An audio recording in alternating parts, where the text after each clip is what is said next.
8:30 this Sunday morning, and you know what that means. It means we touch base with our friends at the Sunday Times here on The Brief to find out what their big stories are on the front page, in the middle, and of course the back page, which he calls the real front page. That's the sporting pages. We'll get to that a little later on with Sir BBK is in the house to give me my sport lesson. But first, we start with this one. It is a big story on the front page. The investigation into the death of Lt-Gen Sindile Mfazi has opened dramatically. Now, this comes years after he was initially believed to have died from COVID-19 complications. Well, the Sunday Times revealing today the sensitive cases the senior police officer was pursuing before his death and his widow's long fight to prove that he was actually poisoned. Sunday Times investigations editor Tandukolo Jika joining me this morning to tell us what they found. Tandukolo, good morning.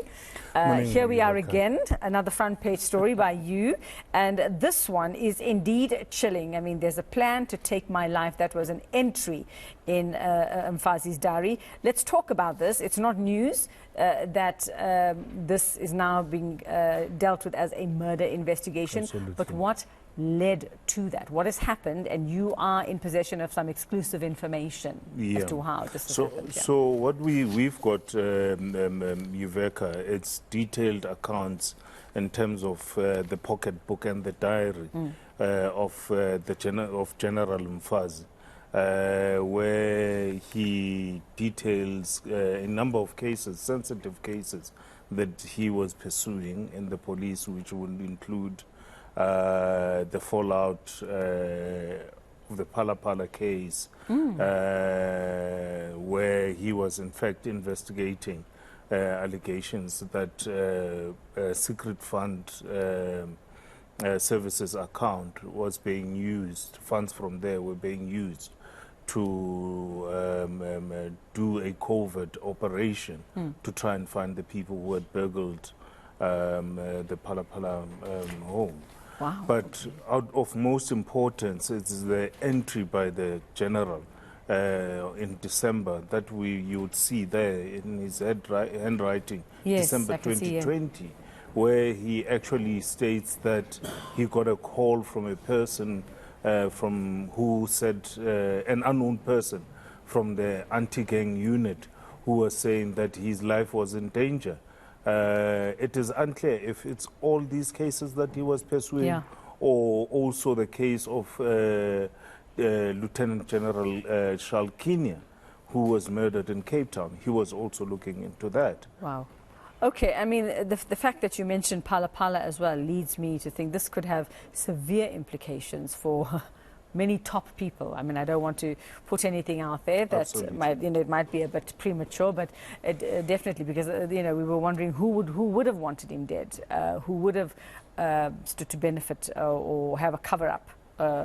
Yes, I mean, for 5 years, his wife was unable to mourn Yuveka, because she's been waiting for the inquest to be changed into a murder investigation. She's been bothering police officers who were investigating the case to actually finally conclude that this was a murder case, because she believed that this was murder, that their husband was poisoned. Yeah. And it's been quite a long journey for the wife. You would see, I mean, in some of the entries there, it is quite detailed in the sense that you see that there were cases that even include PPEs worth 1.6 billion that he was investigating. So it could have been any people or anyone, sorry, it could have been anyone that might have had an interest to silence the general. And a lot of those went to quite a high level, Tandukolo, if we Absolutely. remember. There were ministers, and now, of course, if you're talking Phala Phala, you think immediately the president as well. So, wow, this could open up this could be really, really explosive. I mean, in terms of those entries that we're looking at, and and then 7 months later, he was dead. I 7 months later, he was dead, and what is more worrying, actually, for the family is the fact that the police were quite quick to conclude that he had succumbed to COVID-19. I was just going to ask about an autopsy, but it seems here that, yes, 10 days after he was buried, his widow had the body exhumed. And what was found? So what was found, according to the police, is that there was poison. It wasn't accidentally ingested. It was actually poison that was meant to kill the general. The family had to wait, for about 5 years to hear about that. Yeah. You know, from the onset, the wife of General Mfazi was quite adamant that her husband was murdered, and she wanted, an autopsy done. Yeah, well, Tankolo, we're almost out of time, but I mean, very, very quickly, does it look like, that they will finally get some answers? Because if they've been making entries and keeping track of this, I don't know, maybe it's too early to tell, but would his widow be able to, or were there any entries that pointed to maybe any event he had attended just before he died, who he might have been around just before he died, in terms of who could have poisoned him? They do actually have their own suspicions because the general died at home. Okay. In the morning, he was taken to a hospital because he had, the home remedy of steaming. He had been steaming himself earlier and ran out of breath. Seemingly, it was in that concoction where the poison was. Wow. Okay. Chilling stuff indeed. Like your headline says here, Top Cop's chilling diary entry and his wife's quest for justice. And this, like we say, could open up an entire an explosive can of worms, just given who has a lot to lose here. But we'll leave it there for now. If you want to read more about the story, and the Sunday Times does have exclusive access to Mfazi's diary, well, you've got that icon on the corner of your screen there. All you have to do is click on that one, subscribe, and get the details about it. We will be watching developments in this case. Wood Tadukolojika, thank you very much, Sunday Times investigations editor. We'll be back with more of the Sunday Times top stories here on The Brief in just a moment.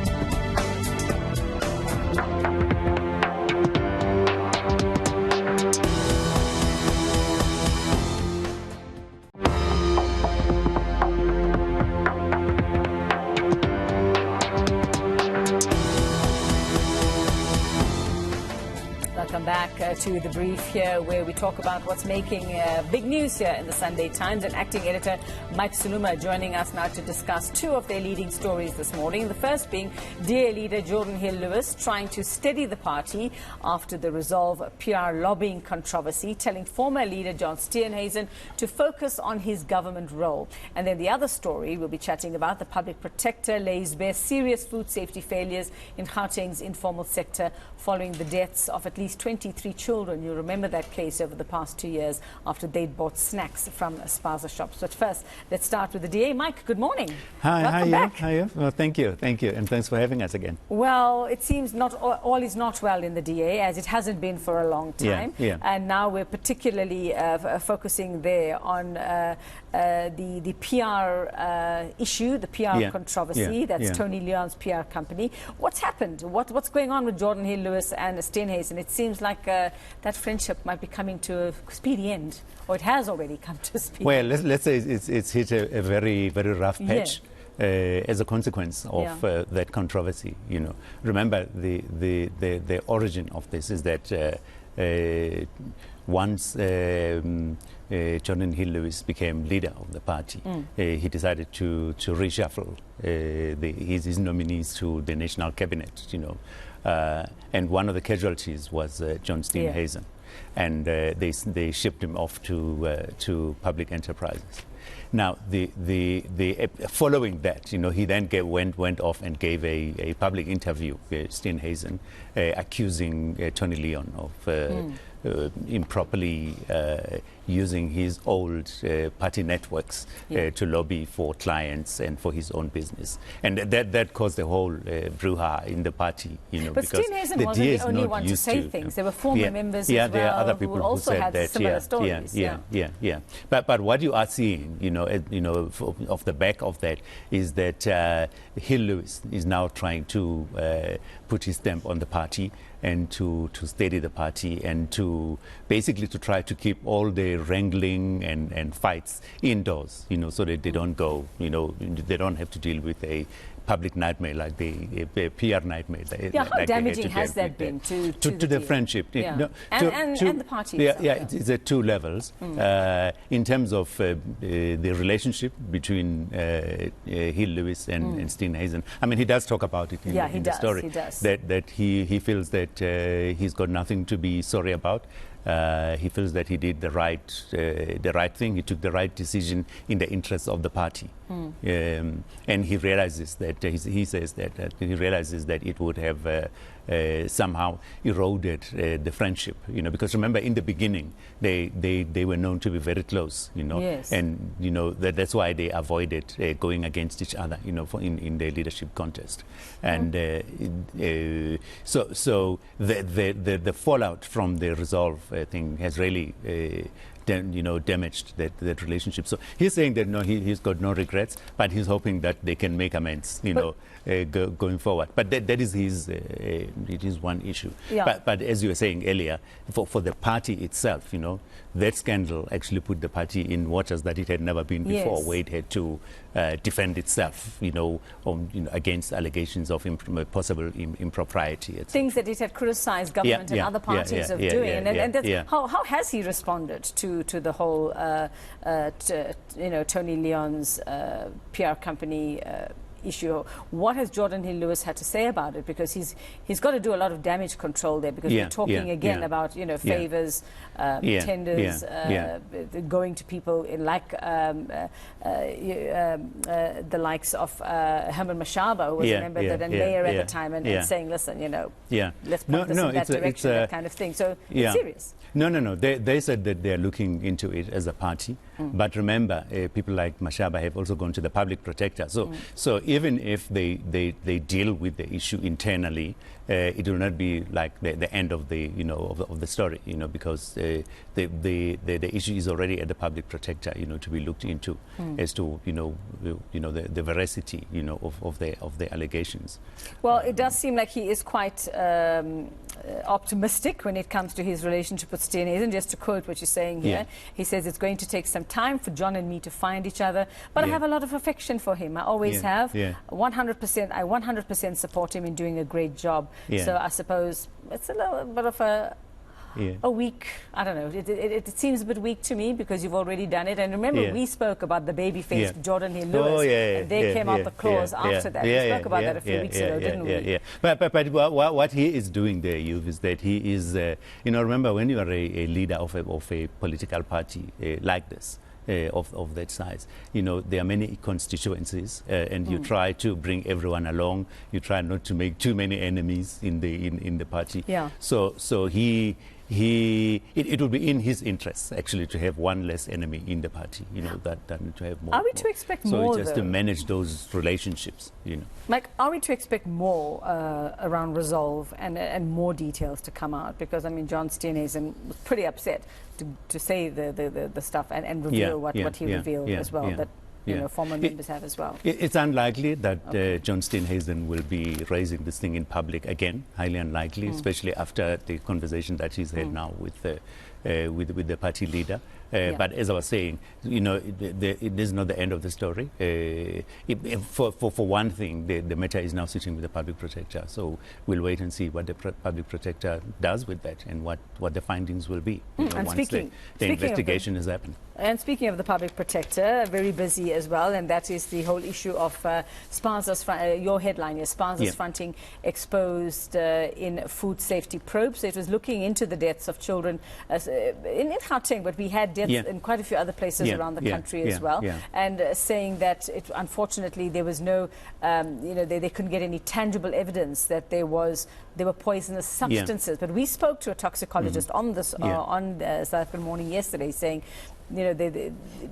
they may not have had food poisoning, as you go and eat bad fish or something somewhere, but definitely substances that could be identified. But unfortunately, the nature of how these spaza shops were run, the enabling that South Africans enabled foreign nationals to actually open up these little shops as well. There were a whole host of issues that came out in that briefing. I think, Iveka, there's the detail of what the public protector found, in the individual cases, but the broader issue that is coming out of the public protector's report is a failure of governance. And she does say that if government had done what it's supposed to do in terms of enforcing regulations relating to the bylaws and regulations regarding food safety, storage, and all of that, those 23 children probably might not have died. So I mean, one of the critical things, for example, is that there's a huge shortage of inspectors who can enforce the bylaws and the regulations, that are part of our statute. So. In some municipality, in one or other of the municipalities, the shortages of inspectors is up as high as 70%. The shortage of inspectors. Now, the issue is that it does not matter how stringent your bylaws and your regulations are if you are unable to enforce them because you don't have the capacity. They will come to nothing. They're just for show. So it is critical, and she does say that she's directed government to capacitate that area of government to make sure that they ramp up the number of inspectors, who will go and enforce those regulations. Let's hope with the recommendations and, having highlighted this, that we will not see any more of this happen, Mike. Unfortunately, that's all we have time for, and it's something we have to keep an eye on, and I think the community needs to do its bit as well in terms of... in reporting. As well. Because government can't see everything and be everywhere, Yeah, absolutely. All right, well, we'll have to leave it there. Lovely chatting to you as always. Sunday Times acting editor Mike Saluma. We'll be back. Class will be in session. It is a big game day today as well. BBK will tell us all about it when we come back.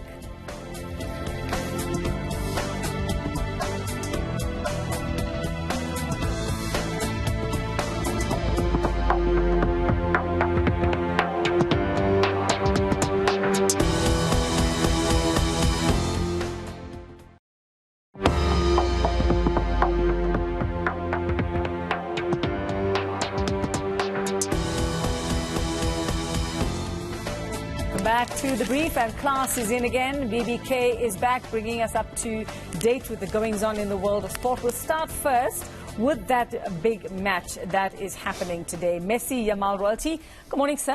Good morning, ma'am. How are you? I'm fine. All the better Before for we seeing go you. on, Yes. anyone out there, if it's your birthday today, you share the day with the most gorgeous. My Is it your birthday today? No, my little one, my fourth child, Kayelo, she turned 7. From the beginning of the year, she said, I'm almost 7. July, countdown started. So today, it is happening. Well, I can tell you, as a mom myself, those celebrations are going to continue for a good few weeks Thank as you well. So very happy much. birthday to Kayelo. mini BDK or mini Gorgeous. Shout out. But yes, and of course, depending on who the little one is. She wants Lamal to win. Okay. She wants Spain to win because she's conflicted. Good girl. I like Messi, I like Yamal. But then I told her, Daddy has written a story in the Sunday Times which talks about the Messi, Yamal royalty. It is the king of Argentina, Messi, against the princeling of Spain. 2007, in a shoot for UNICEF, there is a photographer who took a picture of Messi bathing baby Yamal. You're joking? I sit there and I'm thinking, this is 19 years later. Messi was 19, Yamal is 19. He turned 19 on Monday. Yamal was jersey number 19. The king is playing against the princeling in a World Cup final. Never in his wildest dreams did Juan Monfort, the photographer who snapped this now famous picture of Lionel Messi bathing baby Lamine Yamal for a UNICEF picture. Imagine that these two are going to face off in a World Cup final. It's happening tonight. Well, and when we say, oh, but I knew you when you were a baby. I changed your nappy.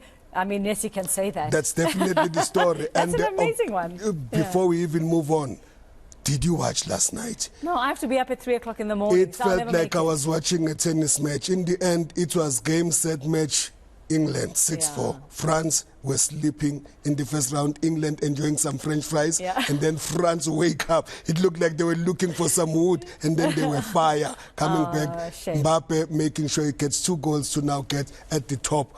It's over to you, Messi, to try and overtake him in terms of the goals. Okay, well, I'm going to go home and take a nappy nap, so I will stay awake for this one. Yes, no, at least it's starting earlier. At least 9 o'clock. Yes, sure. well, I will try at my age. Wonderful. So the other one, let's talk about our Boks. Oh. Yeah, walloping Wales. I mean, how can we not? You say Boks smashed Wales as rugby's greatest rivalry tour draws So near. David Isaacson reporting for us live from Johannesburg. So the story is, remember, this is a new competition. Remember the first session of the class, this Nations Championship? So we started with having breakfast, or was it late dinner with England? And then we had like main course with Scotland. Yesterday it was just desserts against Wales. David reminds you that we beat them 43, which was 30 points shy of the 73 demolition job we did on them in Cardiff. Put that aside. Now we're rubbing our hands in glee. You know why? Because the greatest rugby rivalry is coming to town.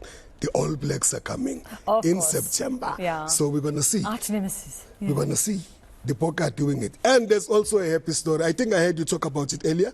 Just before we wrapped up, before we sent the paper to print, Baby Boks defended. Yeah, you managed to squeeze now them in there. we squeeze them in there. Baby Boks Kings again defending their title. If you think the Springboks are dominating the world, you've got nothing, because the under-20s are doing the same. Green and gold. Fantastic. Not DNA, just RSA. And you know, I wore these colors by mistake this morning. There was that. Why are you looking at your colors? I don't know. The green. And talking of wins, something very, very enlightening on page 23. From hell to serendipity, summer twins Georgia and Olivia Nell to transform moms Annette's painful Commonwealth Games journey 4 decades ago. Tell us about that You're story. talking about my great all-rounder, David Isaacson, again, talking about a swimming story. It's a double act of a twins turning a mom's tale of war into joy. 40 years ago, we're going to the Commonwealth Games. This lady, Annalie, wanted to swim for Great Britain, but she had not been resident in England for the time that was required. So she was frog marched out of the games in Edinburgh. Okay. Fast forward 40 years later, on the same day that the Commonwealth Games started in that year, 86, her twins daughters are going to be swimming for South Africa, hoping to be able to medal and make sure that they do get some gold medals like they did when they were at the World Student Games in 2025. It is a beautiful story of what was said for the mom. She's going to be in the stands. She's going to be watching them. And all of us in South Africa are going to be rooting for the twins. Oh, fantastic. And then just enough time to squeeze in Giddy getting his flowers. Ngidi getting his flowers. Stuart Hurst tells you that Ngidi is a guy who didn't feel too much of the love. He had some tough love coming from Coach Shukri Conrad and his best buddy Kagiso Rabada, and it's been able to fire him to get the romance back between him and the game of cricket. So we're talking about a story that Stuart Hurst writes for you on Lungi Ngidi's evolution, star bowler working on more balls, because one of the awards that happened last Thursday at the Cricket Award was for him being the best bowler. And then a quick goodbye from you here on page 22 to Jaden Adams. It is a sad thing. This is the one that requires me to doff off my hat, because Jaden Adams cut his hair. When he shaved his hair, he got a chiscop. He was asked a question by the journalist, and the journalist said, why why have you shaved your hair? He said, because I'm a Grootman now. And the 25-year-old Grootman, who just weeks ago was a star for South Africa at the World Cup, and weeks earlier had helped Sundowns win the Champions League for the second time in 10 years after winning the first in 2016. Couple of league titles at Sundowns. Had grown up in the Academy of Stellenbosch, being the first one to grow there. We love you, Jaden, to his family, to his friends, and all around the world, those who've sent messages. We say farewell, Grootman. All right, we'll leave it there for now. I think that's where we'd have to end this. Thanks very much, BBK, as always. It is, the real front page, as he calls it. All about it. And that is it for the weekend edition of the South African Morning. I'm off to take a nap so I can watch that game at 9 o'clock, the final, the World Cup final. You off to your party, I'm off to a nap. Kendall and the Newslink team standing by to bring you everything you need to know at the top of the hour. You have a great Sunday, a fabulous week. We'll catch up again next Saturday, 6 a.m. It's a date. Bye-bye from me and the team.